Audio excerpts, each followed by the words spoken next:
عليكم ورحمة الله وبركاته. في الفيديو ده إن شاء الله هنشرح المواقع الإلكترونية.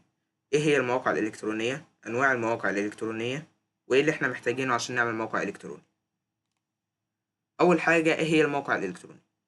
الموقع الإلكتروني هو عبارة عن صفحات موجودة على الإنترنت بتقدم محتوى أو خدمة معينة، وبيتم الوصول ليها من خلال متصفح زي جوجل كروم أو سفاري. أنواع المواقع الإلكترونية عندنا كام نوع؟ أول نوع الموقع الثابت، وده ما بيتغيرش إلا من خلال المبرمج، ومثاله الموقع التعريفي بالشركات سواء صغيرة أو كبيرة. النوع التاني المواقع الديناميكية، المواقع اللي محتواها بيتغير حسب المستخدم أو المتفاعل زي فيسبوك وتويتر. النوع التالت المواقع التجارية لبيع المنتجات أو الخدمات أونلاين زي المتاجر الإلكترونية بكافة أنواعها. عندنا في نوع رابع المدونات، دي اللي بننشر عليها المقالات أو المحتوى الشخصي أو التعليم، وزي مدونات تقنية أو مدونات طعام. خامس نوع معانا المنتديات، تفاعل ونقاش بين المستخدمين، ومثال عليها ريدت أو منتديات الألعاب.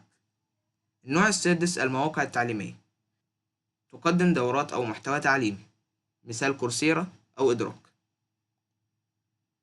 عندنا المواقع الشخصية أو البورتفوليو لعرض الأعمال الشخصية أو السير الذاتية عبر الإنترنت طبعا، مفيدة للمصممين والمطورين. عندنا آخر نقطة معانا، وإيه اللي إحنا محتاجينه عشان ننشئ الموقع. عندنا محتاجين حاجة اسمها نطاق أو دومين، وعندنا محتاجين حاجة اسمها استضافة أو هوستنج، وعايزين نصمم الموقع، ودول كلهم هنعمل عنهم حلقات لوحدهم. شكرا على المشاهدة، والسلام عليكم ورحمة الله وبركاته.